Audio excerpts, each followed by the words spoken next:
The heavy obsidian doors of the royal study did not quite close, leaving a fraction of an inch of empty space where the heavy iron hinges had slightly warped over the centuries. Through that narrow crack, Seren heard the voice of Kalin, the Alpha King, cold and flat as a winter tomb. "She was a mistake," the king murmured to his council, his tone devoid of any inflection or warmth. Nothing more. Her crescent-claiming mark on her hip flared with a frost-cold agony so sharp it stole her breath. She did not drop the heavy silver tray of honeyed wine she carried. She did not gasp. She simply stood perfectly still in the shadows of the cavernous stone corridor, letting the devastating reality of his words bleed into her bones.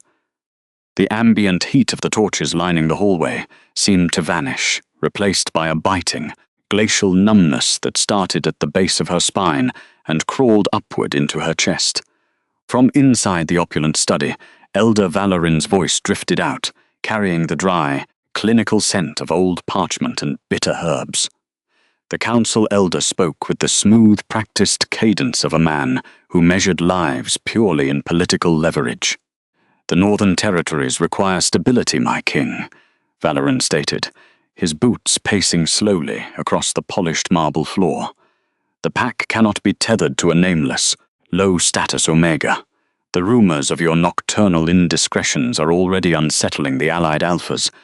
A king's bloodline must be fortified by a proper dynastic match, an elite Luna, not a servant who merely warms your sheets when the keep grows too quiet." Seren waited for the low, terrifying growl that usually vibrated in Kalin Thorne's chest whenever his authority was questioned. She waited for the fierce, protective instinct of the beast who had claimed her in absolute secrecy just 3 weeks ago, pressing his lips to her pulse and swearing she was the only light in his dark, cursed existence. She waited for the man who had laid his heavy, scarred head in her lap, whispering promises against her skin in the ancient tongue. The silence stretching from the study was suffocating. It stretched until the air in the corridor felt too thin to breathe. "The matter is already resolved," Kalin finally replied, his voice chillingly dismissive. "The girl is a temporary distraction, a minor flaw in judgment, brought on by the exhaustion of the winter campaign.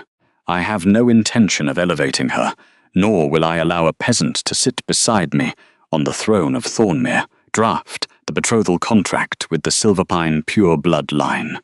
I will sign it before the moon reaches its zenith." Instead, it became the moment Seren Vantrell's entire world shattered. The hollow brand on her side didn't just contain her fading power, it created a void, an absence where her magic and connection should be. The vibrant, molten gold warmth that had pulsed through her veins since the night he bit down and sealed their souls together abruptly crystallized into jagged ice. The fated mate bond, which had felt like a tether of pure sunlight, was being violently suffocated by his conscious rejection of her worth. "Excellent, Alpha," Valorin praised smoothly, the sound of parchment unrolling echoing through the crack in the door. "It is a relief to see you prioritize the strength of the kingdom over a fleeting emotional indulgence. What shall be done with the girl? Give her a pouch of silver coins and reassign her to the lower scullery," the king commanded, the scrape of his heavy wooden chair indicating he was sitting down to finalize the betrayal. "If she remains quiet, she may keep her position in the keep. If she speaks of what happened between us, have her banished beyond the perimeter walls." Seren closed her eyes. The freezing agony in her claiming mark throbbed in time with her erratic heartbeat, each pulse a physical hammer blow against her ribs. She was an Omega, the lowest rank in the hierarchy, an invisible ghost who scrubbed the floors and poured the wine while the elite Alphas determined the fate of the realm. But beneath the calluses on her hands and the faded wool of her servant's dress, she possessed a quiet, unbroken pride. She did not wait to hear another word. Moving with the silent, practiced grace of someone who had spent a lifetime avoiding the cruelty of high-ranking wolves, Seren set the heavy silver tray down on a nearby decorative granite pedestal. She made no sound, the The glass goblets did not clink. The dark red wine did not spill. Kalin Thorne did not know that the woman, standing on the other side of the obsidian doors, was already burying the man she had dared to love. Turning away from the study, Seren walked down the labyrinthine corridors of the fortress, her soft woven slippers making no noise against the freezing stone. The private quarters of the Lycan monarch were located at the highest peak of the keep, guarded by two massive sentries who barely glanced at her as she slipped past them. They were accustomed to seeing the quiet serving girl coming and going at odd hours to tend to the hearths. They did not notice the absolute, desolate emptiness in her storm-grey eyes. Entering the massive bedchamber, she was immediately enveloped by his scent, crushed pine, rain-soaked earth, and deep, spiced leather.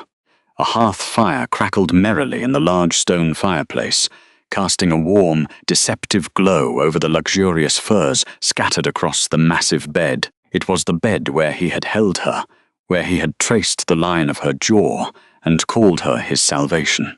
Seren walked directly to the massive mahogany desk situated near the frosted glass windows. Outside, the sky was a bruised, violent purple, and a brutal winter blizzard was already howling against the thick panes, threatening to bury the capital in a lethal layer of snow. She lifted her trembling left hand. Resting on her slender finger was the silver crescent ring. It was a simple, ancient band of unpolished metal, an ancestral heirloom Kalin had slid onto her hand in the dead of night, promising to publicly announce their union once the political unrest settled. Her fingers were stiff from the cold, spreading through her veins, but she managed to grip the metal. She pulled it off. Placing the ring gently on the center of his desk, she left it resting atop a map of the Northern Territories, right where he would find it when he returned to his empty chambers. She did not leave a letter. She did not leave a tear-stained note begging for an explanation. Words were useless against the absolute finality of what she had overheard. Moving quickly, she retrieved a small, worn canvas satchel from beneath the floorboards where she kept her meager, personal belongings. She packed 2 thick woolen tunics, a sturdy pair of leather boots, a flint striker, and a small bundle of dried medicinal herbs. She took nothing that belonged to the keep.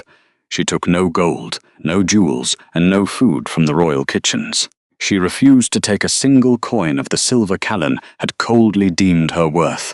Wrapping a heavy, dark grey wool cloak around her shoulders, Seren pulled the deep hood over her silver hair.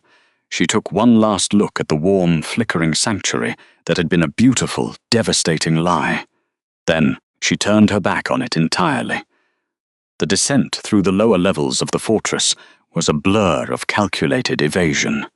The evening meal was being served in the great hall, drawing the majority of the pack and the guards away from the servants' entrances. Seren slipped out through a rusted iron gate near the armory, stepping out of the protective warmth of the keep and directly into the teeth of the blizzard. The wind hit her like a physical blow, nearly knocking her off her feet. The snow was already knee-deep, a swirling, chaotic whiteout that blinded her and froze her breath the moment it left her lips. But she welcomed the brutal weather. The roaring storm masked her scent, and the rapidly falling snow would erase her footprints before the hour was out. She walked away from the towering, monolithic spires of Thornmere. A girl who has never been seen cannot be replaced because she was never there to begin with. The journey to the territorial boundary was an agonizing march of endurance. The snow dragged at her boots, turning every step into a monumental effort. The cold numbed her skin, her fingers, her face, but it could not touch the frozen wasteland spreading through her chest. The fated bite on her waist burned with a terrifying, icy intensity, a somatic alarm warning her that the distance between her and her fated mate was stretching beyond its natural limits. For miles, she pushed through the dense, snow-laden trees of the Blackwood forest. Her muscles screamed in protest, and her vision began to blur at the edges, darkening with the threat of hypothermia. Yet, the stubborn, dormant spark of celestial sunborn magic hidden deep within her blood. The secret lineage she had concealed from everyone, even Kalin, pulsed faintly, generating just enough internal warmth to keep her heart beating. Finally, the tree line broke, revealing the shimmering, invisible barrier of the pack wards.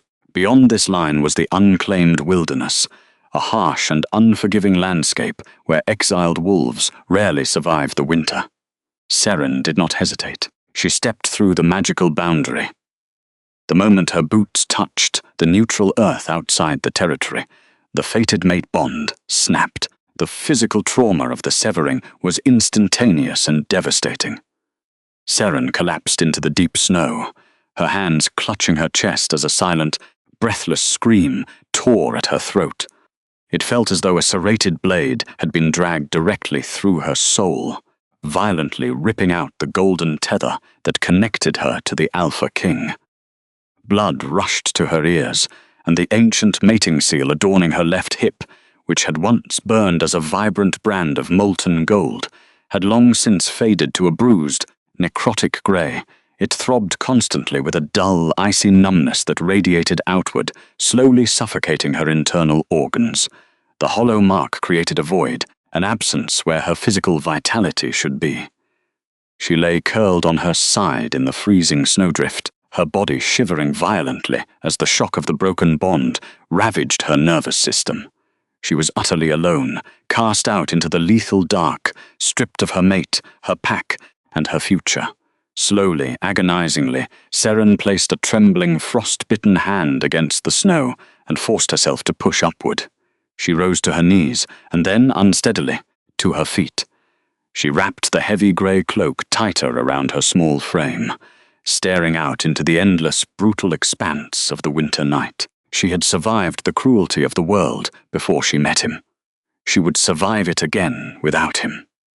Tucking her head against the screaming wind, the exiled Omega turned away from the kingdom of Thornmere and disappeared into the storm, leaving nothing behind but silence. 5 years later, the coastal village of Brindle Hollow clung to the jagged, unforgiving cliffs of the western sea, like a creature terrified of being washed away. It was a bleak, forgotten settlement, permanently shrouded in a dense, freezing fog that tasted of coarse salt and damp pine. The winds battered the small, dilapidated wooden cottages with a rhythmic, bruising force. It was a place where low-ranking Omegas, exiled betas, and desperate humans came to disappear. For a woman trying to hide from the most powerful predator in the world, the miserable isolation of the Hollow was the ultimate sanctuary. Seren stood before the small, crumbling stone hearth of her cliffside cottage, methodically grinding dried winter willow bark in a heavy granite mortar. Her hands were now deeply corlused and permanently stained with dark, bitter sap. The fire crackled weakly in the grate, fighting a losing battle against the damp, biting draught. She did not complain. She welcomed the bitter sea air, because the external freezing temperatures provided a physical distraction from the far more agonizing chill festering inside her own body. The violently severed fated mate bond was not a clean, healing wound. It was a chronic, terminal somatic decay. Every morning, Seren woke with the terrifying physical sensation that a massive piece of her soul had been surgically excised. The phantom pain of his absence drained her, causing her breath to rattle dangerously in the quiet hours of the night. To survive, Seren relied entirely on the deeply buried, dormant spark of her celestial lineage. She ruthlessly forced that ancient, forbidden magic to act as a surrogate heartbeat, pushing artificial warmth through her freezing veins. But the magic was a finite resource. She could feel her internal reserves, fading like a candle running out of wax, consumed by the relentless effort of keeping the glacial rot of the broken bond at bay. Mama. The voice was soft, but possessed a heavy weight that commanded absolute attention. Seren stopped grinding the bark and turned. Sitting on the frayed rug near the fire was Lunara. At 4 years old, the child was a breathtaking contradiction. She possessed her mother's delicate facial structure and striking silver hair, But absolutely, everything else belonged entirely to the dangerous man who had discarded them. Lunara's eyes were a piercing, turbulent slate, swirling with the oppressive authority of a sovereign apex predator. She observed her surroundings with a chilling intelligence that unnerved the local villagers. Even the large stray dogs of Brindle Hollow would immediately lower their bellies to the dirt whenever the tiny 4-year-old walked past them. A sudden, violent gust of oceanic wind slammed against the wooden shutters. Instantly, Lunara shifted her posture. The toddler did not flinch or seek comfort. Instead, she dropped her wooden-carved wolf and stepped squarely between the rattling window and her mother. A low, vibrating rumble resonated in the back of the child's throat, the undeniable acoustic signature of a royal lichen heir, an alpha instinct hardwired to protect her pack. Seren felt an agonizing pang of maternal devotion, immediately followed by a suffocating wave of terror. Lunara's royal aura was growing impossible to conceal. She could not hide a true sovereign heir forever in a village of broken outcasts. She knelt on the floorboards, gently placing her calloused hands on her daughter's shoulders. "It is just the sea wind, little one," she murmured, forcing a surge of golden celestial warmth into her palms to soothe the child. "We are safe. We are hidden." Lunara leaned into her mother's touch.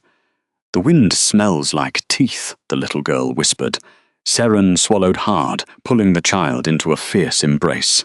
The maternal protectiveness roaring inside her was a physical force. She would gladly endure 1,000 years of the icy numbness in her claiming mark if it meant shielding her daughter from the manipulative council elders. By mid-afternoon, the dense coastal fog thinned enough to permit safe travel. Seren desperately needed basic supplies. Securing Lunara firmly to her back, she picked up her woven basket filled with herbal poultices and dried kelp tonics. The steep path down to Brindle Hollow was slick with freezing mud. Seren's breathing grew dangerously labored.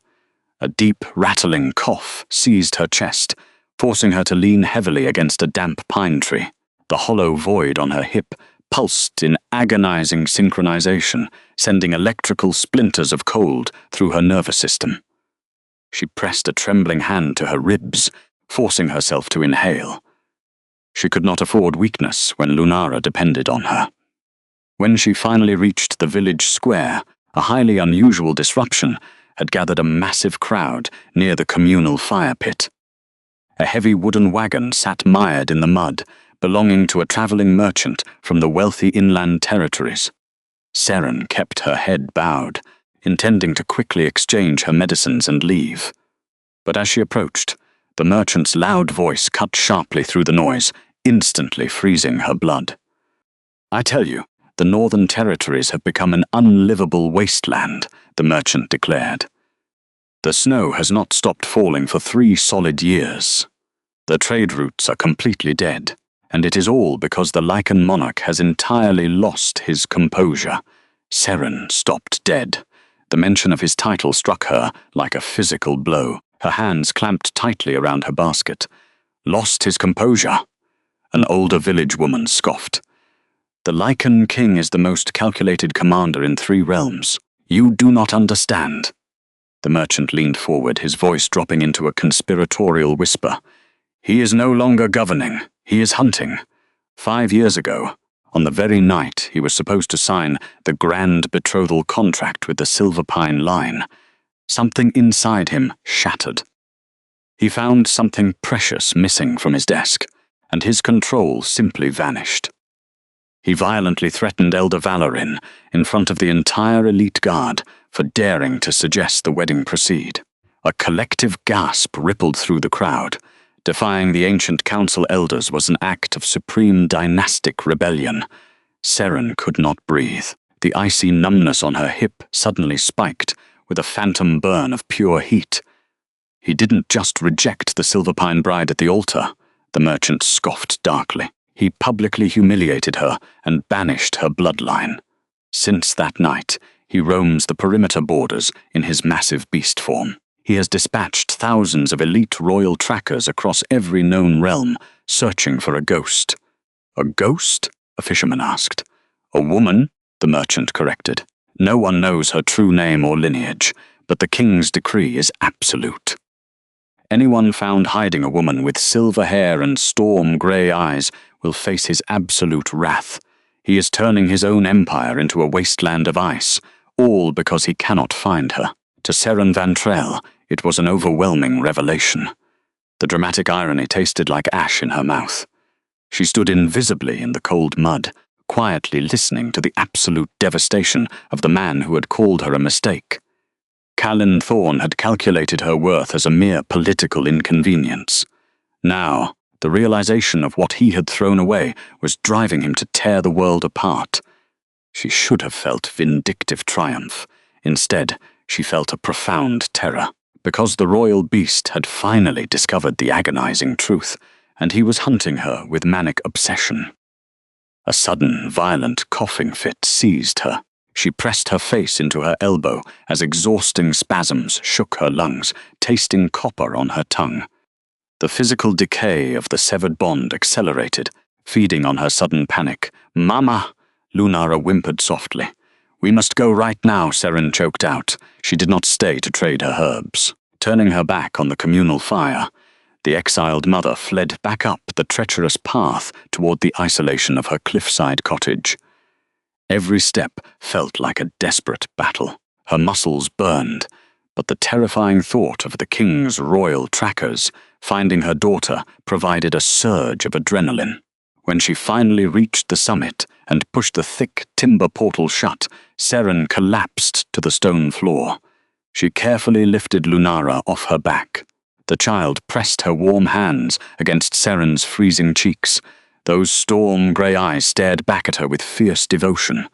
"You are cold, Mama," Lunara whispered. "I am fine, my heart," Seren lied, pulling the child into a clinging embrace. She rocked back and forth, letting the tears she had refused to shed finally fall. The thick wooden walls suddenly felt fragile. Kalin Thorn was a conqueror. If he had scoured the realms for 5 years, it was only a matter of time before his trackers reached the coast. Seren closed her eyes as the necrotic brand on her pelvis pulsed with a slow, rhythmic ache, a somatic indicator that the physical distance between them was closing. She had believed that her dignified disappearance had solved the problem. She was wrong, because Kalin had finally discovered the truth, and he was coming for what was his. 3 weeks later, the physical toll had pushed Seren to the edge of her endurance. The coastal winds lashed the cottage with freezing rain. The external weather was nothing compared to the violent shifts in her claiming mark. What had been a dull ache for 5 years abruptly began to flare, with bursts of molten heat. Seren dropped the iron kettle onto the hearth, her hands trembling.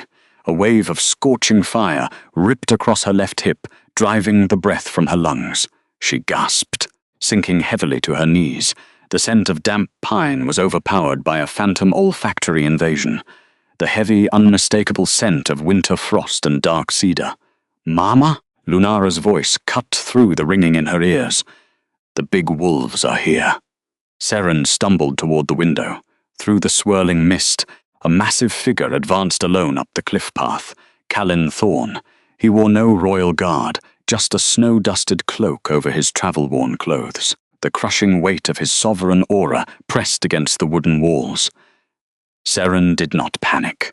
She drew upon her deep resilience, pulled Lunara behind her, and walked slowly to the heavy oak door. She pulled back the iron deadbolt just as his fist raised to strike.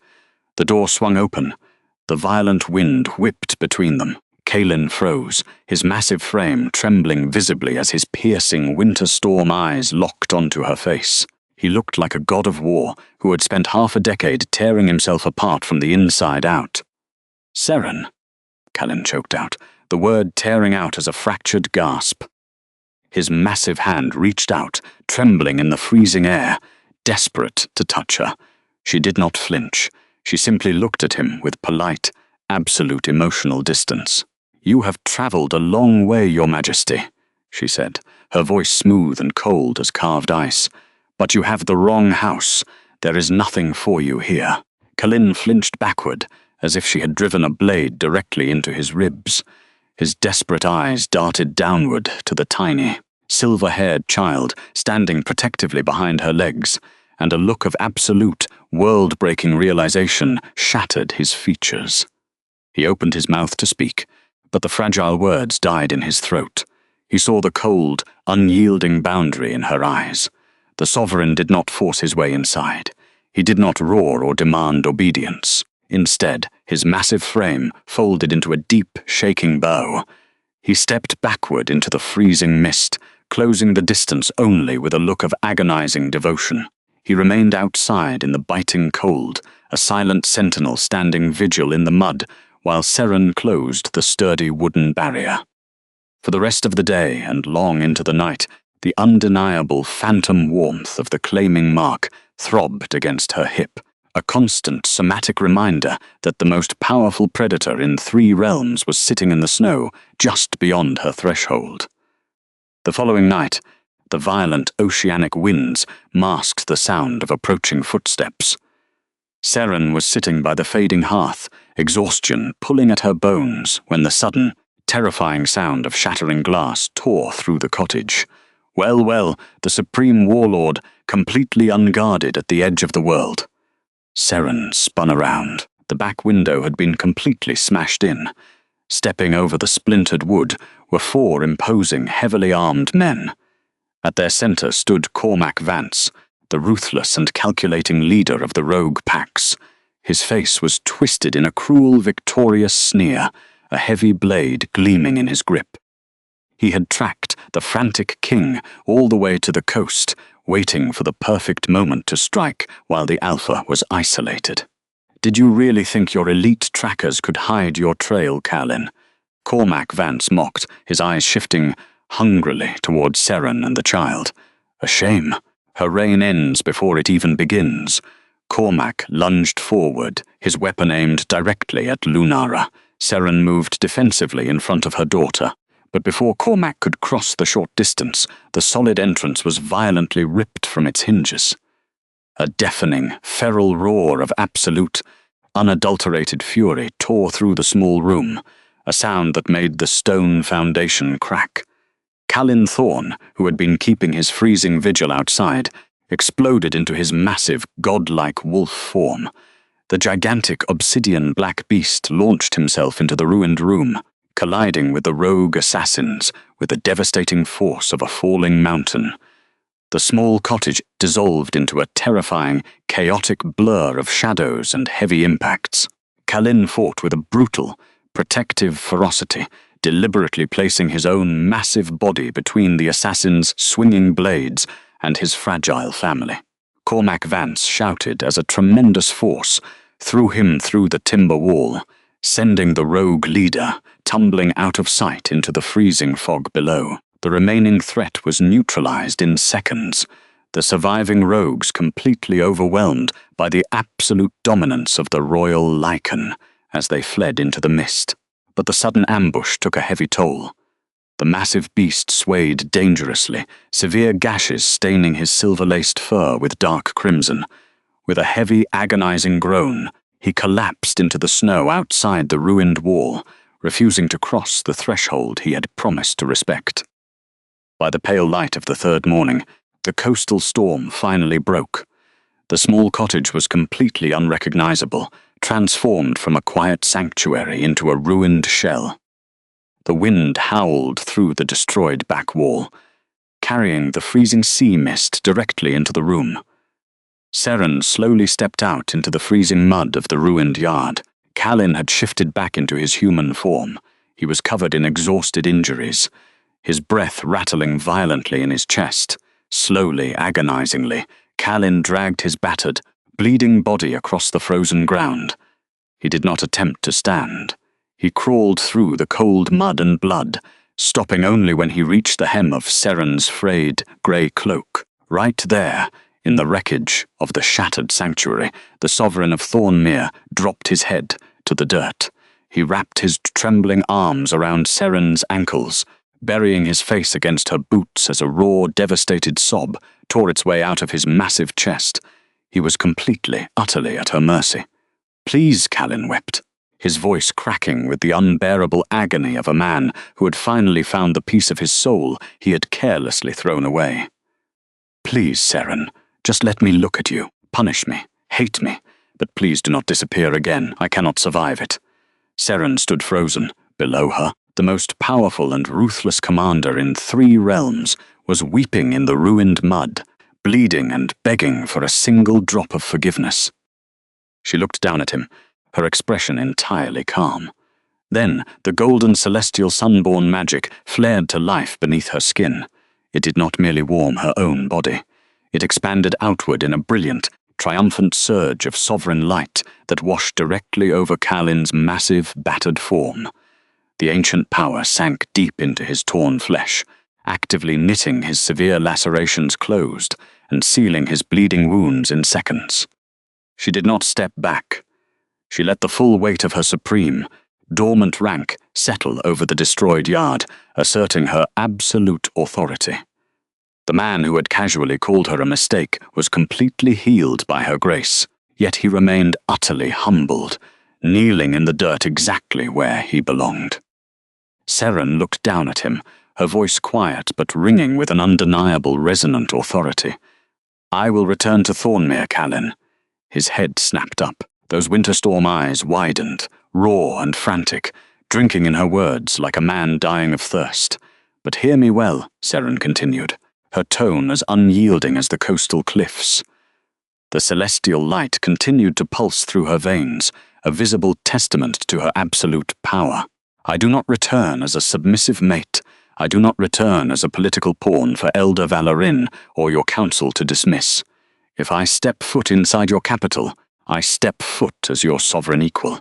I will hold my own power, dictate my own terms, and rule beside you. If anyone in your kingdom ever questions my place again, I will walk away, and you will never, ever find me." Kalin did not hesitate for a fraction of a second.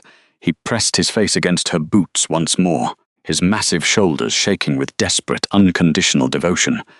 Yes, the colossal king wept, his voice thick with tears and absolute surrender.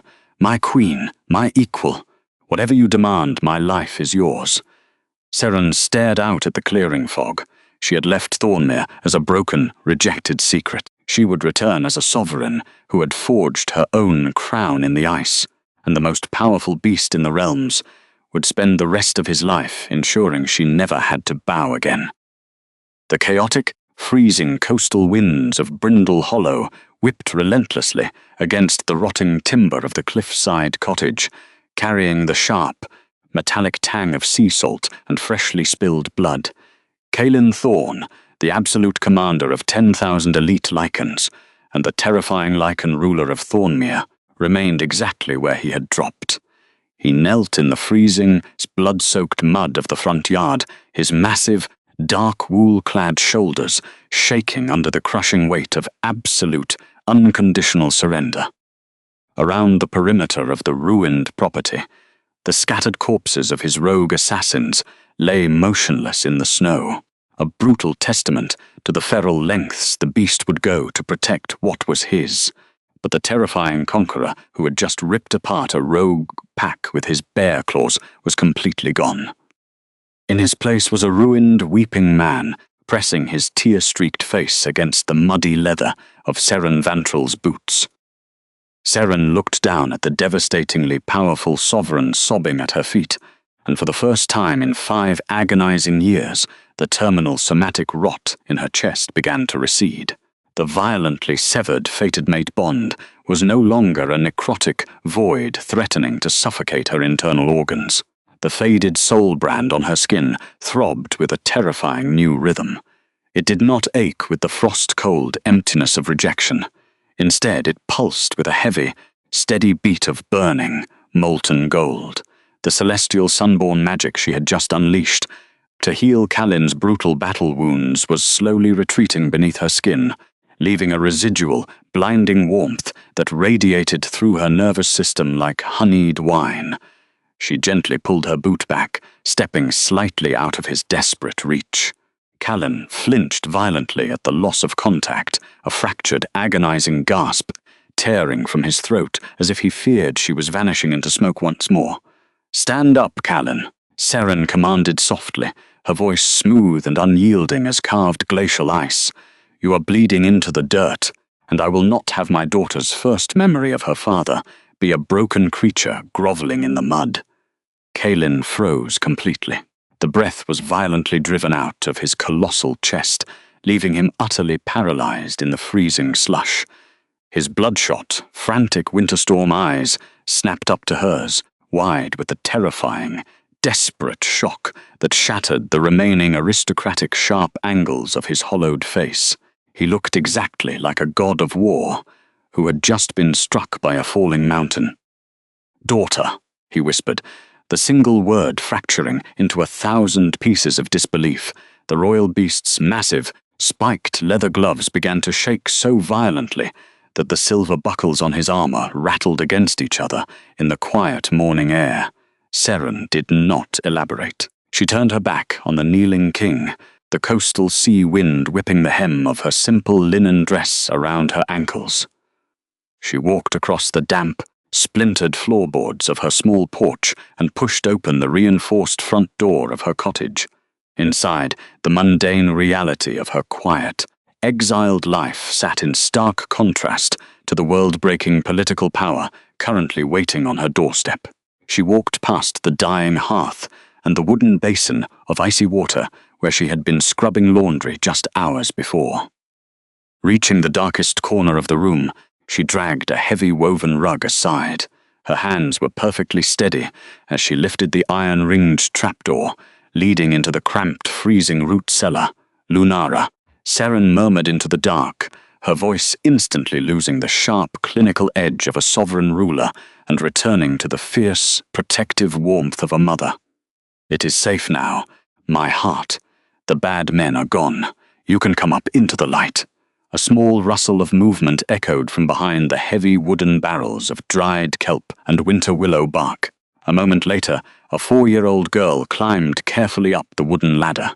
She clutched a small wooden-carved wolf toy tightly against her chest. The child did not cry. She possessed a chilling, inherent understanding of danger that belonged entirely to her father's bloodline, surviving the terrifying sounds of the rogue ambush above with absolute, terrifying silence.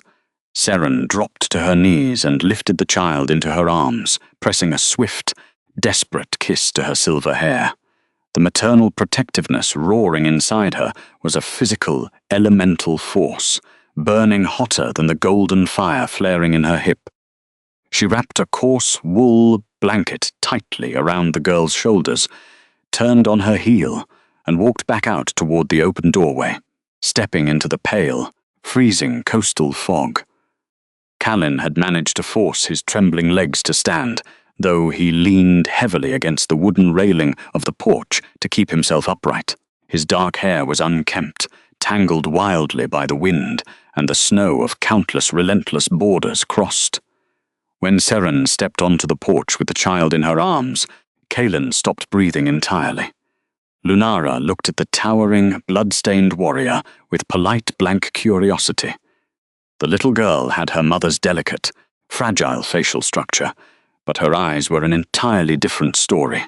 Those piercing, turbulent, storm-grey eyes were a perfect, undeniable mirror of the massive beast standing before her. They were the unmistakable eyes of her former mate, the absolute proof of a secret heir that the entire elite council believed did not exist. Kalin's knees buckled. He did not fall entirely to the mud again, but a guttural, agonizing sob tore out of his chest, a sound so profoundly broken that several of his elite trackers, standing at the edge of the property, respectfully averted their gaze, unable to witness the absolute emotional devastation of their untouchable king. He took a single slow step forward, terrified that his mere proximity would frighten the tiny creature looking at him. "Mine," he choked out, his voice thick with tears and absolute ruin. He pressed a trembling hand against his own chest, right over his violently racing heart. "She is perfect, Seren. By the ancestors, she is entirely perfect." "Her name is Lunara," Seren said evenly, setting the child down on the splintered porch boards, but keeping a fiercely protective hand resting on her small shoulder. She is 4 years old. She likes to watch the coastal gulls. She does not speak unless she has something important to say, and she has carried your lichen instincts since the day she was born." Lunara tilted her head, clutching her tactile sensory token tightly. She looked up at Kalin, her small brow furrowing as she took in the terrifying, silver-laced fur and blackened steel armor. "You smell like the dark woods," the child noted, her voice tiny but entirely unafraid. "And you smell like rain. Are you the big wolf who chased the bad men away from our door?" Kalin dropped to his knees again, entirely uncaring of the dark mud staining his aristocratic uniform. The terrifying sovereign, who had ruthlessly slaughtered entire rival packs, made himself as small and unthreatening as physically possible. He reached out a massive, scarred hand, stopping a few inches away from the child, leaving the ultimate choice of contact entirely up to her. "I am," Kalin whispered, fresh tears carving clean tracks through the dirt and dried blood on his face. "I chased them away, and I will always chase them away. No monster will ever hurt you or your mother again. I swear it on my life, on my soul, on the very magic in my blood." Lunara stepped forward, ignoring the slight, involuntary tensing of Seren's posture, and reached out. Her tiny soft hand touched Kalin's colloosed, trembling knuckles. The moment her skin met his, the sovereign let out a fractured gasp, bowing his heavy head completely as he wept openly against her small fingers. His massive frame shook with the overwhelming, visceral relief of holding the universe he had almost thrown away. Because monsters do not kneel to speak to children. Because monsters do not search for a year in absolute madness. Because monsters do not look at me the way you do. Seren watched the most dangerous predator in 3 realms surrender completely to a 4-year-old girl, and the heavy, ancient block of emotional ice deep inside her chest finally began to crack. He had paid for his agonizing mistakes with half a decade of extreme malnutrition, severe sleep deprivation, and manic despair. He had bled for them today. He was no longer the arrogant, untouchable king she had overheard in the Obsidian study. He was a starving beggar who had finally found the sun, and she would not deny him his healing. "We are leaving, Kalin," Seren stated, her voice cutting sharply through the freezing coastal mist. "Tell your men to prepare the royal carriage. I have nothing left in this rotting village to pack." The chaotic winds of Brindle Hollow died down to a breathless whisper, as if nature itself was kneeling in terrified submission to the newly forged royal family. Kalin did not issue a loud, barking command. He simply looked over his shoulder at his lead tracker, his storm-grey eyes flashing with a sudden, lethal authority that had been entirely absent for 5 years. "Prepare the transport," Kalin ordered, his voice a low, vibrating rumble that commanded absolute, unquestioning obedience. "Bring the finest royal healers for the Queen. Secure the entire perimeter. If anyone in this miserable fishing village speaks a single word of what they saw today, burn the docks to the ash." The 24 elite royal trackers bowed deeply, their heavy steel gauntlets crossing over their chests in perfect, terrifying unison. They moved with predatory efficiency, bringing the massive obsidian black carriage forward through the mud. Reinforced with dark iron and drawn by 4 colossal, heavily armored warhorses, the royal transport looked entirely alien against the backdrop of rotting fishing nets and crumbling stone chimneys. The royal crest of Thornmere, a snarling wolf wrapped in silver winter thorns, was emblazoned on the heavy doors, catching the pale morning sunlight. Seren did not walk back into the cottage to retrieve anything. She did not pack the heavy linen tunics she had scrubbed until her colloosed hands bled. She did not take the dried kelp, the medicinal herbs, or the frayed rugs. She left the physical, sensory reminders of her low-status exile behind in the dirt.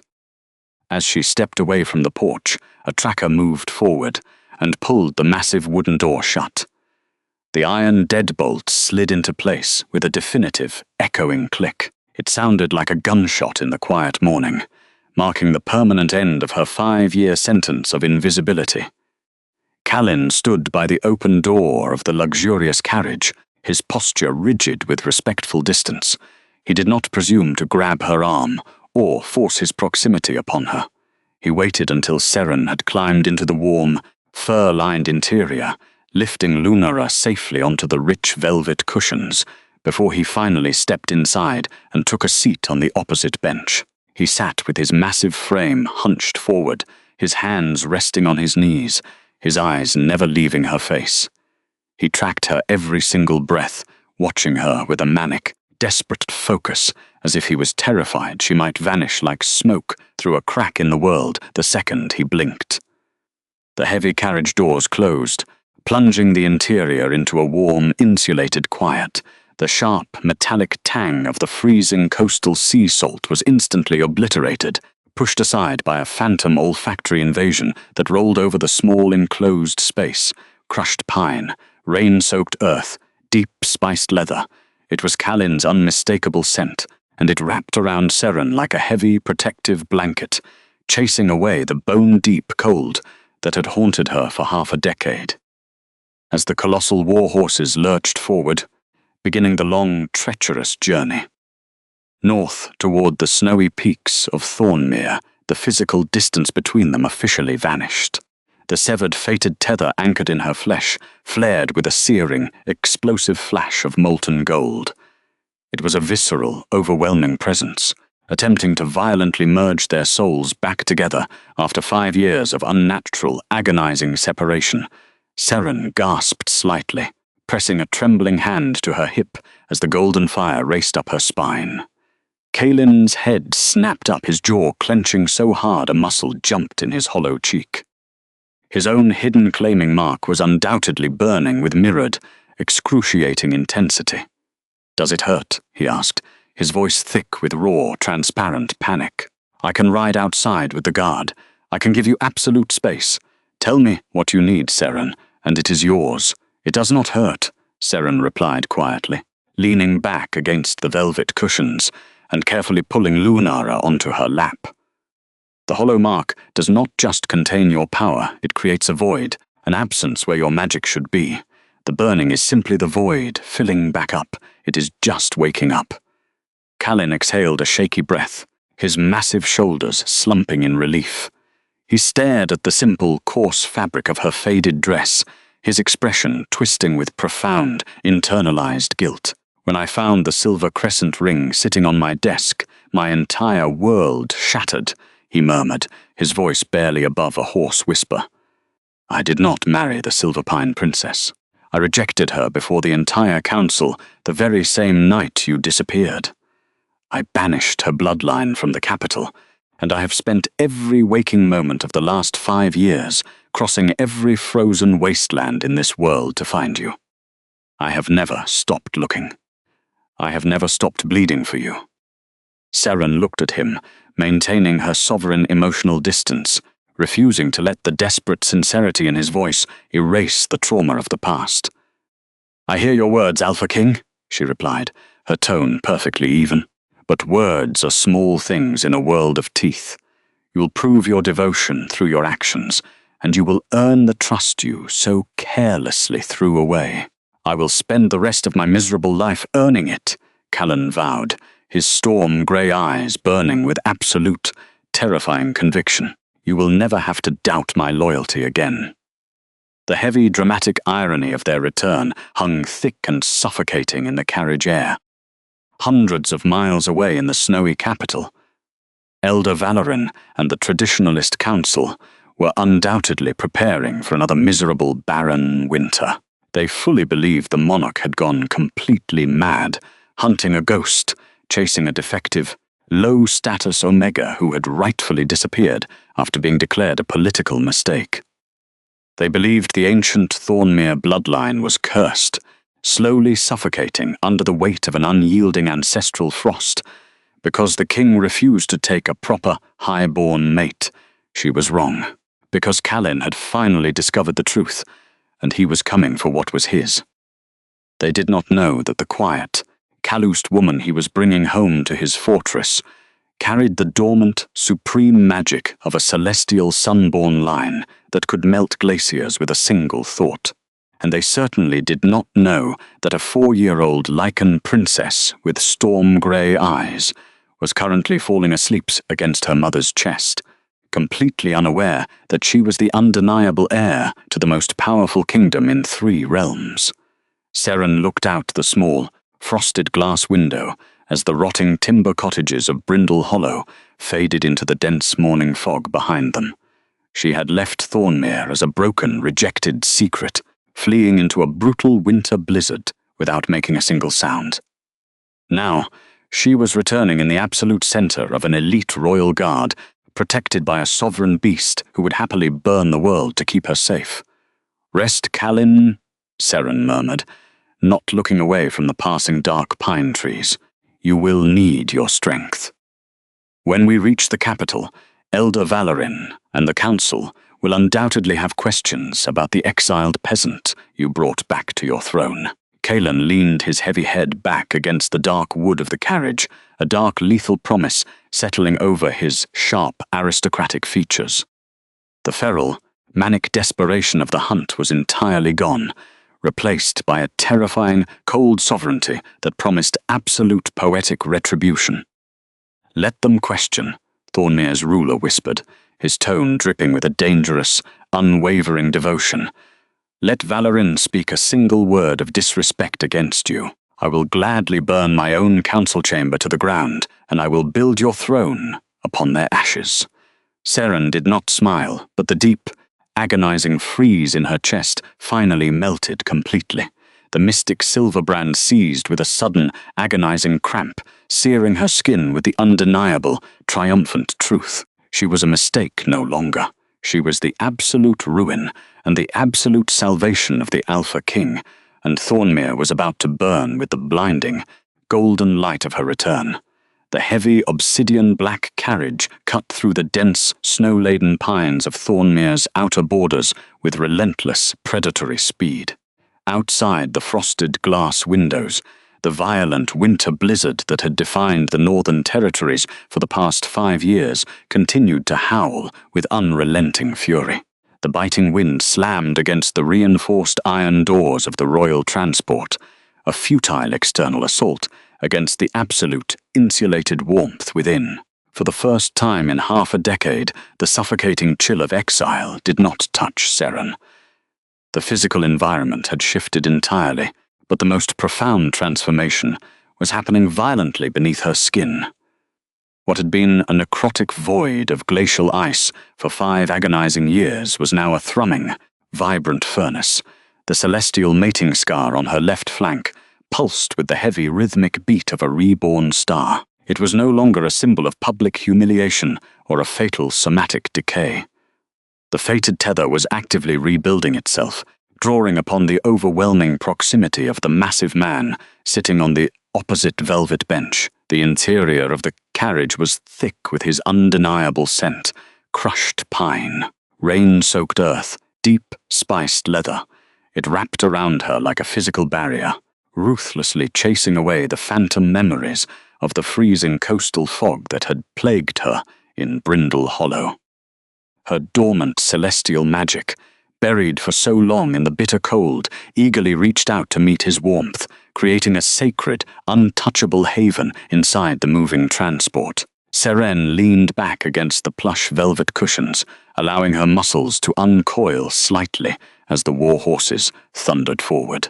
She kept her storm-grey cloak draped protectively over her sleeping daughter. Lunara lay curled comfortably in her lap, the small wooden wolf toy tucked safely beneath the child's chin. The little girl's breathing was slow and even, entirely unaffected by the monumental shift in their reality. She was a true lichen princess, resting comfortably in the absolute center of her father's protective aura. The ambient magic of the Alpha King shielded the child from the harsh vibrations of the road, wrapping her in a cocoon of absolute safety. Across the narrow space, Kalin Thorn sat as still as a carved granite statue. The terrifying dark-haired conqueror did not blink. He watched the quiet, rhythmic rise and fall of Seresen's chest with a manic, desperate focus, as if looking away for even a single second might cause her to vanish into thin air, just as she had 5 years ago. His broad shoulders were hunched forward, his heavy steel armor completely discarded, leaving him in a dark, blood-stained tunic that spoke volumes to the feral violence he had committed to secure their safety. The dark circles under his piercing winter storm eyes told the tragic story of a man who had not known true rest since the night he carelessly threw his salvation away. He was a sovereign entirely stripped of his pride, reduced to a weeping guardian who lived only to serve the breath in her lungs. For hours, the rhythmic swaying of the transport worked against his stubborn, frantic vigilance. Extreme malnutrition, severe sleep deprivation, and the massive blood loss from his recent battle finally colluded against his legendary endurance. Kalin fought it with every ounce of his sovereign will, his jaw clenched tight. But his heavy head slowly dropped forward. His chin rested against his chest, his large hands resting limply on his thighs, and the terrifying sovereign was dragged down into an exhausted, involuntary slumber. But his fractured mind did not find peace in the dark. Instead, he was violently pulled backward into the visceral terror of the previous morning. The nightmare struck him with all the brutal, sensory clarity of absolute reality. In the dark theater of his sleeping mind, Kalin was once again standing in the freezing coastal mist of Brindle Hollow. The sudden, deafening sound of shattering glass tore through his eardrums. A sudden ambush by the rogue assassin, Cormac Vance, exploded into his consciousness. He saw the splintered wood of the cottage wall flying inward, raining dangerous shards over the modest floorboards. He smelled the stale ale, rust, and foul intent rolling off the 4 heavily armed men stepping over the shattered threshold. In the dream, an agonizing terror paralyzed him for a fatal fraction of a second. He saw the heavy, silver-laced blade in Cormac's hand, glinting in the pale, overcast light, aimed directly at the fragile, silver-haired woman and the tiny child standing fearfully behind her. The absolute, world-ending realization that he was about to watch his family be slaughtered drove him into a state of feral madness. The memory shifted, violently forcing Kalin to relive the massive, bone-cracking transformation into his giant wolf form. The obsidian black beast launched forward in the tight confines of the ruined cottage, roaring with an earth-shattering fury. The nightmare amplified the sensory horrors of the battle. He felt the searing, toxic bite of the rogue weapons slashing deeply across his flanks. The silver-laced injuries burned like liquid fire injected directly into his veins, a heavy, suffocating poison designed to drop an alpha in his tracks. But the beast did not fall.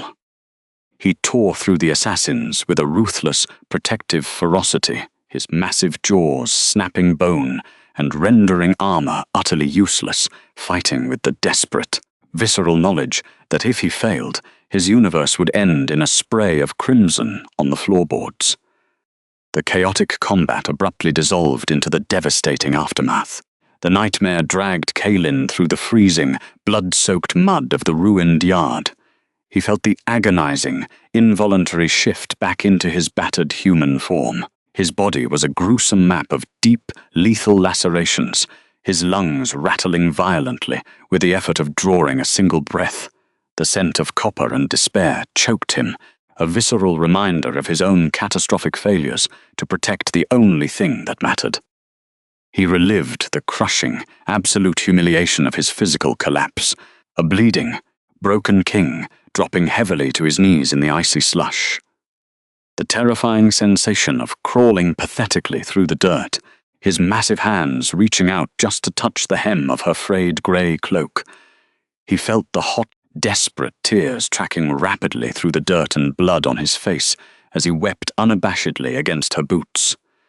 He heard his own fractured voice echoing in the void, begging for a single look of forgiveness, pleading with the silent universe to spare him the eternal punishment of her absence. But the nightmare twisted the reality of her reaction into something unbearable. In his exhausted, guilt-ridden mind, Seren did not summon the ancient celestial magic to heal his fatal wounds. She remained entirely guarded, completely untouched by his suffering. Her storm-grey eyes looked down at his ruined body with the cold, flat emptiness of a winter tomb, the exact same tone he had used in the Obsidian study 5 years ago when he had called her a mistake. She turned her back on his weeping form, vanishing into the thick coastal mist and taking their daughter with her, leaving him to bleed out in the mud, utterly alone. Consumed by the absolute frost of his own making, Kalin jerked awake. A fractured, guttural gasp tore from his throat.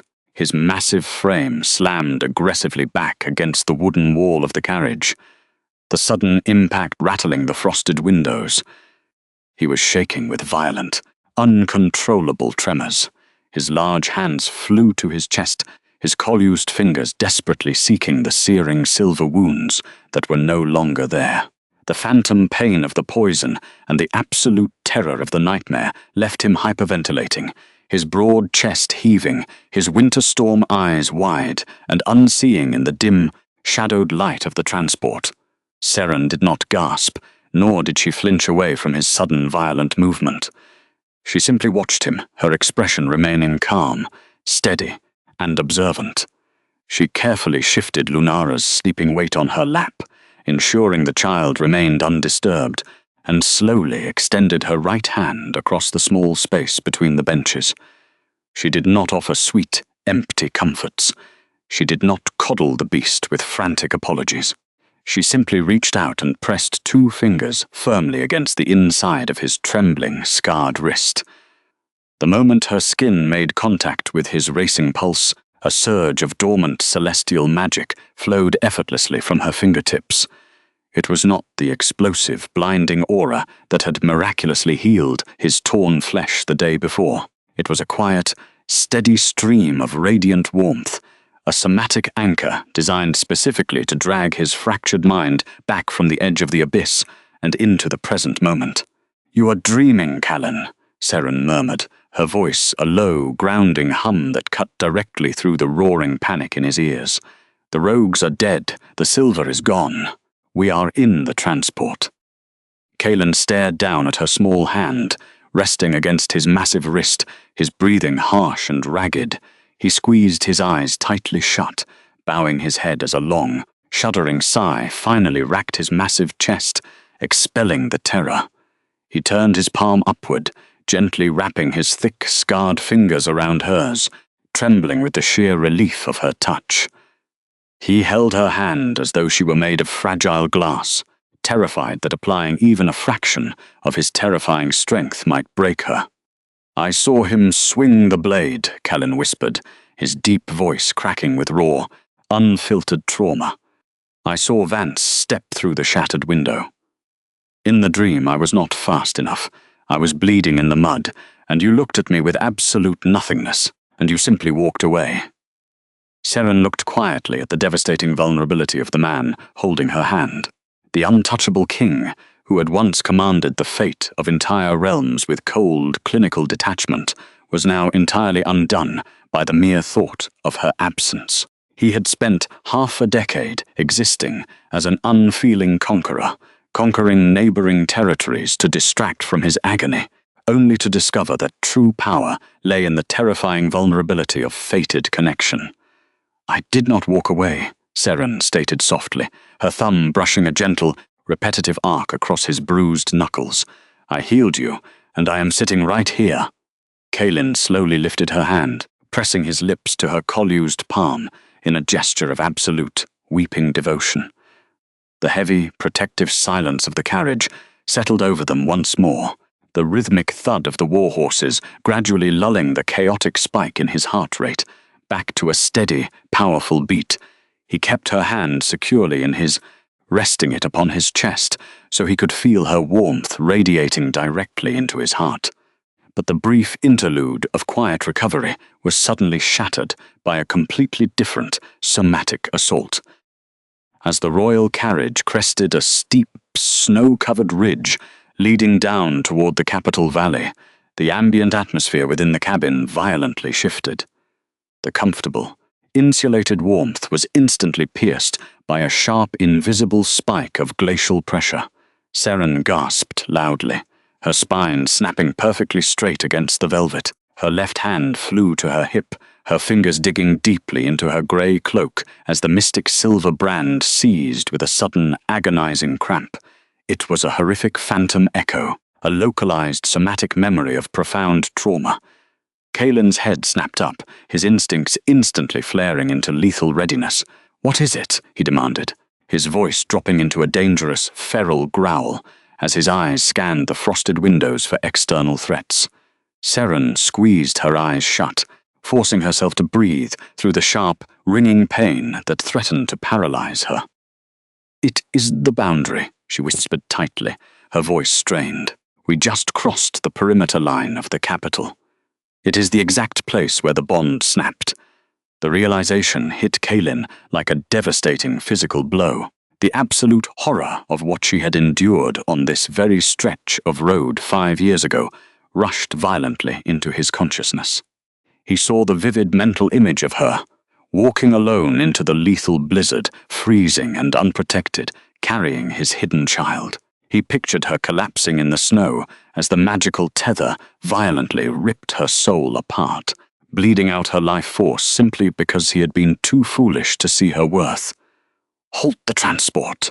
Kalin roared, his voice vibrating with such terrifying, concussive force that the heavy wooden panels of the carriage rattled, and the frosted glass nearly shattered. Outside, the elite lead trackers immediately yanked back hard on the leather reins. The 4 colossal warhorses reared up in shock, their iron-shod hooves tearing deeply through the packed snow as the massive carriage ground to a sudden, violent stop in the middle of the winter pine forest. Kalin did not wait for the guards to approach the doors. He did not ask for permission. He simply dropped from the velvet bench directly onto the floor of the carriage. The most feared sovereign in the Northern Territories folded his massive frame into the narrow space between the seats, kneeling squarely in the shadows at her feet. He reached out, carefully placing his large, warm palms over the heavy wool of her cloak, resting them directly over the throbbing epicenter of her old wound. The lichen sovereign closed his eyes and deliberately pushed his own massive sovereign aura outward. He did not use words to comfort her. He used the visceral, elemental weight of the fated mate bond. He flooded the narrow space with absolute unyielding protective heat, forcing the phantom chill of the boundary line to dissolve under the crushing pressure of his devotion. The searing, radiant connection flared brightly between them, actively rewriting the traumatic memory embedded in the physical geography around them. He poured every ounce of his massive strength into shielding her from the residual echoes of her past pain, determined to bear the agonizing weight of her suffering entirely upon his own shoulders. "The boundary will never hurt you again," Kalin murmured against her knees, his voice a low, gravelly vow that resonated deeply in her bones. "I am crossing it with you. I am anchoring you. Let the ancient magic recognize that the king has returned to his true center, and let it burn away the ice." Seren let her head rest back against the velvet bench, a long, shuddering exhale leaving her pale lips as the agonizing cramp slowly unspooled and faded away. The freezing void of the past was completely overwhelmed by the blazing reality of his absolute presence. She opened her eyes, looking down at the dark hair and broad, muscular shoulders of the man, kneeling on the floorboards in front of her. "We are small things in a world of teeth, Kalin," Seren whispered, her voice carrying the quiet, ancient wisdom she had learned in her bitter years of exile. "We break so easily, but we can mend." "I will spend 1,000 lifetimes mending what I broke," he replied fiercely, refusing to rise from his kneeling position, keeping his hands firmly planted over the crescent mark until every trace of the pain had evaporated. The rest of the treacherous journey through the dense, snow-laden tree line passed in a heavy, highly charged silence. Kalin stubbornly remained on the floor of the carriage, his physical contact acting as a constant, soothing balm against the residual echoes of her trauma. By the time the trees finally broke, giving way to the sprawling, snow-covered valley of the capital, the deep, somatic ache in Seren's hip had completely vanished. It was entirely replaced by an unshakable core of steady warmth that pulsed with renewed, undeniable life. Thornmere Keep loomed against the bruised winter sky like a monolithic fortress of dark stone and jagged iron. The towering obsidian spires pierced the low-hanging storm clouds, casting long, intimidating shadows across the lower courtyards. For 5 long years, the capital had existed in a state of perpetual, miserable winter. The ancestral magic of the land, heavily tied to the emotional state of its ruler, had frozen solid the exact night Kalin had shattered the bond. As the massive royal transport approached the heavy iron perimeter gates, the absolute shock of the elite perimeter guards was immediately palpable. They had watched their warrior king ride out weeks ago, acting like a feral manic beast consumed by a seemingly hopeless obsession to chase a ghost. Now, the carriage was finally returning. But the imposing, dark-armored sentries standing atop the battlements immediately froze in place, their heightened lichen senses picking up an impossible olfactory truth drifting on the freezing wind. The transport did not just carry the heavy, storm-drenched scent of their warlord. It carried the delicate, unmistakable scent of winter willow bark, oceanic salt, and the fierce, undeniable authority of a supreme Luna, and beneath that, safely tucked away, was the tiny, pure scent of a royal pup. The heavy iron gates shrieked loudly in protest as they were hauled open by the astounded guards. The colossal war horses thundered into the main courtyard, their iron hooves striking the cobblestones with deafening finality. The entire fortress seemed to hold its collective breath, anticipating the storm that was about to break. Deep within the cavernous great hall, the atmosphere was thick with clinical political tension. Elder Valorin paced the polished marble floors of the Obsidian council chamber, his fine crimson robes sweeping behind him with agitated, impatient strides. The Traditionalist Council was gathered in full force, their faces drawn tight with irritation and dynastic concern. The air smelled of old parchment, bitter herbs, and the sour tang of impending rebellion. They stood proudly donned in shadows of the obsidian pillars, whispering venomous complaints about a sovereign who had abandoned his mighty kingdom for a worthless ghost. They had received the frantic messenger hawks. An hour prior, the king had returned. But Elder Valorin was entirely ignorant of the sovereign power about to walk through his doors. The arrogant elder was already preparing a scathing, calculated lecture regarding the Alpha's dereliction of duty. He fully intended to stand before the throne and demand that the Lycan ruler cease his mad, feral obsession.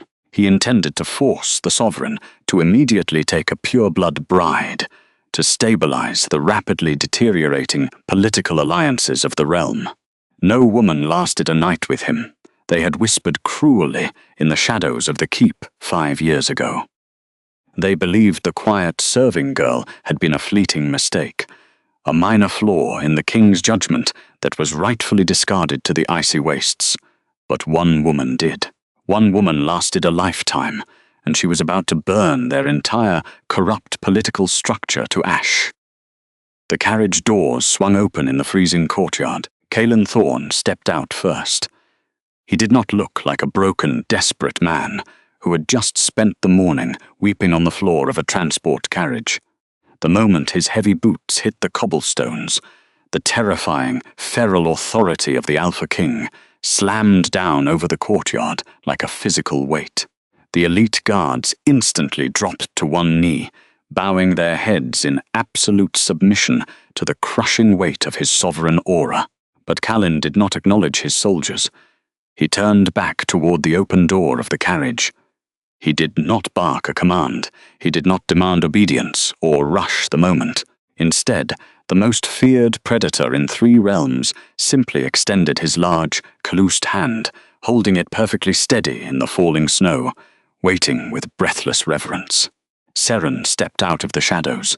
She did not wear the fine silks or heavy jewels of the nobility. She wore the simple, faded grey wool cloak of an exiled outcast. But the moment her boots touched the stone of Thornmere, the dormant celestial magic, hidden deep within her ancient bloodline, responded to the geographic anchor of her rightful throne. A faint, blindingly bright, radiant aura pulsed powerfully beneath her skin, melting the falling snow before it could even touch her shoulders. The celestial warmth spread rapidly across the cobblestones, an undeniable physical manifestation of a true Luna reclaiming her kingdom. She held the 4-year-old Lunara firmly against her chest. The child looked out at the kneeling army of massive, heavily armed lichens with piercing, turbulent storm-grey eyes, the undeniable, living proof of the Alpha King's hidden legacy. The elite guards closest to the carriage physically recoiled, the breath driven entirely from their lungs by the staggering realization. The low-status Omega they had completely ignored and mocked 5 years ago was radiating a supreme, ancient power that made their deepest instincts scream to bow even lower. Kalin gently laid his hand against the small of Seren's back, a highly protective, grounding gesture that publicly declared his absolute devotion. He looked down at her, his winter storm eyes burning with a dark, lethal promise to destroy anyone who dared to stand in her way. "Let us go inside, my queen," Kalin murmured, his voice carrying clearly across the silent courtyard, slicing through the freezing air. "The council has waited long enough to meet their ruin." Seren did not smile. She kept her head high, her spine perfectly straight, and her heart wrapped in the unyielding armor of her survival. She walked up the sweeping obsidian steps, the same cold stone she had once scrubbed on bleeding knees while keeping her head bowed toward the heavy iron doors of the great hall. She was ready to face the men who had cast her into the dark, completely unaware that she had become the light. The heavy, reinforced iron doors of the great hall groaned in agonizing protest as Kalin pushed them open. The sound echoed like a tremendous death knell against the cavernous obsidian walls. The chamber was a freezing, grandiose monument to political ambition and ancestral pride. Immense pillars of polished black stone stretched upward into the shadowy, vaulted ceiling, their surfaces completely coated in a thick layer of shimmering frost. They were adorned with the faded, moth-eaten banners of the Thornmere royal line, fabrics that had not seen the warmth of true sunlight in generations. The air inside the hall was painfully thin. It was saturated with the bitter, clinical scent of old parchment, dried sage, and the suffocating arrogance of the Traditionalist Council. For 5 agonizing years, this massive room had been a literal tomb of endless winter. It was a direct physical reflection of the Alpha King's violently severed soul. Every stone, every shadowed archway, held the agonizing memory of the night she had been treated as nothing more than a disposable inconvenience. At the absolute center of the elevated marble dais stood Elder Valorin. The older wolf wore exquisite, heavy crimson robes that swept elegantly across the frost-covered stone floor. His posture was rigid, with an unshakable sense of dynastic superiority. He was flanked by 24 elite council guards. Their polished silver armor gleamed coldly under the pale, anemic light filtering through the high-frosted windows. Valorin had prepared a scathing, highly calculated lecture. He was fully ready to publicly demand that the Alpha King cease his mad, feral obsession. He intended to force the sovereign to immediately take a pure-blood bride to stabilize the crumbling political alliances of the realm. But the carefully rehearsed words died a sudden death in Valorin's throat the exact moment Kalin crossed the threshold. The imposing warlord did not stride into the chamber, looking like a broken, exhausted man who had spent the morning weeping on the floor of a transport carriage. He walked with the lethal, terrifying grace of a sovereign apex predator. His winter storm eyes were fixed entirely on the elder, burning with a dark, uncompromising promise. And stepping silently beside him, moving with quiet, unyielding dignity, was Seren Vantrell. Valorin's sharp eyes narrowed into slits. His gaze darted immediately from the simple, faded grey wool cloak she wore to the small, silver-haired child clutched safely in her arms. The elder's lips curled into a sneer of absolute, visceral disgust. He was completely unable to comprehend the dormant celestial power radiating silently from the woman he had once discarded like trash. "You bring the exiled stray back into the sacred keep, your majesty." Valorin's voice sliced through the heavy, oppressive silence of the room. It dripped with venomous, unchecked condescension.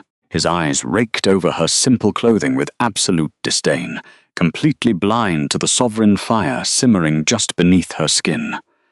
5 years this kingdom has bled. 5 years we have suffered under your distracted reign, and you return with a defective mistake. Valorin stood taller, thrusting his chin forward as if he alone commanded the room. "We have pureblood Silverpine alliances waiting, Alpha.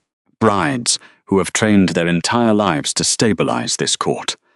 You will not pollute the ancestral royal bloodline with a vanished Omega and a nameless child." The silence that followed those vile words was not merely empty.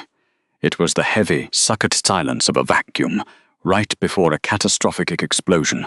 Kalin did not shout. He did not issue a loud, theatrical command, or step forward to strike the elder.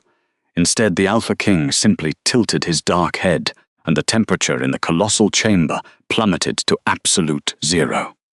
The thin layer of frost clinging to the obsidian pillars thickened instantly, snapping into jagged, freezing spears of ice. A low, vibrating snarl ripped from Kalin's chest. It was a sound so primal, so saturated with dark, feral sovereignty, that 3 of the elite council guards immediately collapsed to their knees. They clutched their throats, gasping for breath as the sheer physical weight of the Alpha's aura crushed the air from their lungs. "I will strip you of everything you hold, dear," Kalin whispered. His voice was a deadly, frost-cold rasp that echoed off the vaulted ceiling like shattering glass. "You will not speak her name. You will not look at my mate. And if you ever insult my daughter again, your legacy in this kingdom will be entirely erased, leaving nothing but dust." Valorin's face drained of all color, his lips trembling as the devastating reality of Kalin's uncompromising intent washed over him. But before the Alpha King could unleash the feral beast raging against his ribs, a single, calloused hand gently touched his massive forearm. It was Seren. She did not pull him back with force. She simply rested her warm palm against his skin. And that was all it took. The feral monster that had been ready to utterly destroy the Elder's political empire froze instantly. Kalin's winter-storm eyes snapped down to her. The lethal, blinding fury in his gaze melted instantaneously into absolute weeping devotion. He shuddered, exhaling a ragged, broken breath, and immediately stepped back. The most feared predator in 3 kingdoms explicitly entirely yielded his authority to a quiet woman in a faded grey cloak. The traditionalist council members stared in sheer, uncomprehending shock. They had never seen their fearsome ruler defer to anyone. They had never witnessed the terrifying beast of the North bow his head and surrender his rage, simply because a woman asked him to. Seren stepped forward. She did not raise her voice. She did not bare her teeth or shout her demands. She moved with the quiet, devastating grace of a true sovereign who no longer feared the shadows of the past. "A mistake," Seren murmured. Her voice was soft, yet it carried perfectly into every dark, freezing corner of the cavernous hall. "That is what I was called in this very room 5 years ago. I listened as you debated my worth in the ancient tongue, assuming I was too uneducated to understand your whispers. I kept my head bowed as you weighed my blood against your political ledgers, and I left without demanding a single coin or shedding a single tear in your presence." As she spoke, the deep rhythmic pulse of the fated emblem began to change. The endless, frost-cold numbness that had tortured her for 5 years vanished.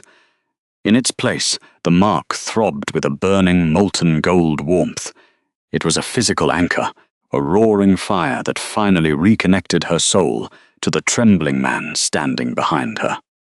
The dormant celestial magic running through her veins began to physically manifest. A soft, radiant golden light bled through the thick fibers of her simple cloak. Where her small, worn boots touched the frost-covered obsidian floor, the ancient ice hissed and melted into warm, fragrant steam.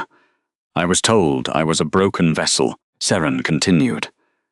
Her golden aura expanded with every step she took toward the dais, physically pushing back the centuries of accumulated dark and cold within the keep. The hollow mark doesn't just contain your power, it creates a void, an absence where your magic should be. That is what you believed, Elder Valorin, but you were fundamentally wrong. My silence was not weakness, my departure was not a defeat. It was my survival, and it was the catalyst for my rebirth. She paused at the base of the marble steps.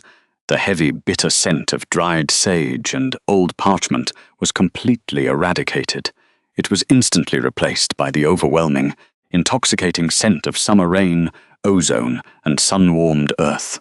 Lunara, who had been hiding her face in the folds of her mother's cloak, finally turned toward the dais.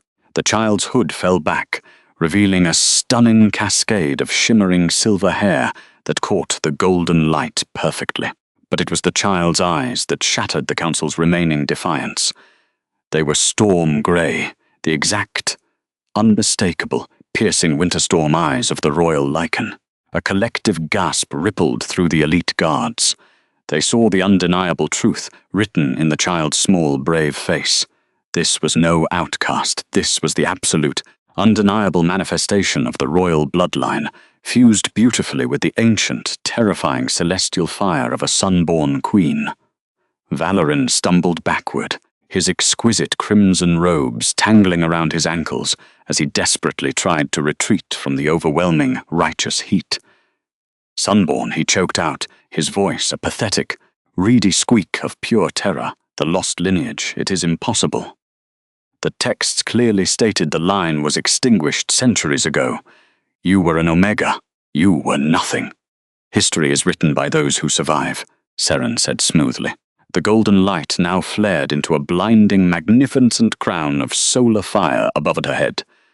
The entire great hall was bathed in the brilliant, restorative warmth of a summer dawn. And I survived you. I survived the cold, I survived exile, and I survived the broken bond that you forced upon my mate to preserve your fragile power. Kalin moved. He did not advance on the trembling elder to enact physical vengeance. Instead, in front of the entire assembly of traditionalist advisors, elite guards, and plotting nobles, the sovereign of Thornmere dropped heavily to his knees. The loud, resounding thud of his knees hitting the bare obsidian floor echoed like a thunderclap. He bowed his dark head in complete, unquestionable submission. He gently took Seren's hand in his massive, scarred palms, pressing his forehead against her knuckles, kissing her skin with desperate, trembling reverence. My queen, Kalin's voice was hoarse, incredibly thick with unshed tears and an absolute, terrifying sincerity. My life, my soul, my sovereign, I was a blind, arrogant fool who let them poison my mind and dictate my heart. I failed to protect you when you needed me most, but I swear before the ancestors and the moon, I will spend every remaining breath I have proving that you are my only truth. I will burn this entire kingdom to the ground before I ever let you walk in the cold again. The stark visual contrast was staggering, freezing the council in place. The lowest status character, the woman they had mocked, isolated, and discarded like refuse, was receiving the public, ultimate submission from the kingdom's most powerful, feared beast. Seren looked down at the man who had broken her, the man who had bled for her, the man who was now offering his absolute vulnerability to her in a room full of their enemies. She felt her heart swell, the final lingering shards of ice in her chest completely dissolving into a deep, unwavering love. She turned her burning, molten gold gaze back to Valorin. The elder was shaking uncontrollably, his carefully constructed political empire collapsing into ash around him without a single blade being drawn. The era of your whispers is over, Elder, Seren declared, her voice ringing with unquestionable authority. You will take your pure-blood ledgers, your toxic political alliances, and your crimson robes, and you will leave Thornmere. You are stripped of your rank, your voice, and your pack. Any man who questions my daughter's legitimacy or my place in this kingdom will answer to my fire. The elite council guards did not look to Valorin for confirmation. They did not hesitate. Without a single spoken command, 24 heavily armored elite soldiers slammed their fists in a unified, deafening salute across their silver breastplates. They dropped to one knee in absolute unison, bowing their heads deeply to Seren and the child. Valorin was entirely isolated. He was stripped of his power, his influence, and his dignity in a matter of minutes, left with absolutely nothing but the bitter consequence of his arrogance. As the disgraced elder was escorted from the chamber by the guards, the heavy iron doors closed, sealing the great hall in a profound golden peace. Kalin remained on his knees, his massive arms wrapping fiercely around Seren's waist, burying his face in the soft fabric of her cloak. He pulled Lunara into the warm embrace, sheltering his two greatest treasures against his broad, trembling chest. "I have you," Kalin murmured, his tears soaking into her clothing as the physical agony of the past 5 years finally washed away.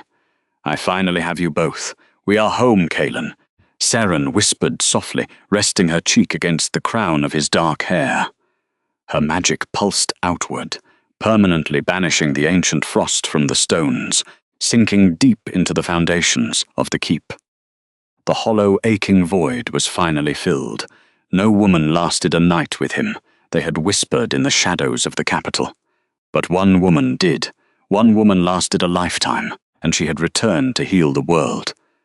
Months later, the kingdom of Thornmere was entirely unrecognizable. The oppressive, perpetual winter that had choked the life out of the capital for half a decade was completely gone. In its place, a vibrant, eternal spring bloomed across the jagged mountain peaks. The ancient obsidian walls of the royal keep, once terrifying monuments to cold and isolation, were now draped in thick, emerald vines and brilliant sun-forged flowers that refused to wilt. Seren sat on a beautifully carved wooden bench in the center of the royal gardens, a steaming cup of honeyed wine resting on the small stone table beside her. The air was rich with the scent of blooming jasmine, fresh pine, and warm earth. She watched with a soft, genuine smile as Kalin chased Lunara through the tall, sunlit grass. The terrifying royal lichen, commander of 10,000 wolves, was currently pretending to be gravely injured as his tiny, silver-haired daughter tackled his massive legs with a triumphant giggle. Kalin collapsed onto his back with a dramatic groan, letting Lunara climb onto his broad chest to claim her victory. He wrapped his enormous arms around the child, his winter storm eyes crinkling at the corners with a joy so pure it made Seren's breath catch in her throat. He looked over at Seren, his gaze instantly softening into that deep, weeping devotion that was reserved entirely, exclusively for her. He stood up slowly, settling Lunara securely on his hip, and walked over to where Seren was sitting.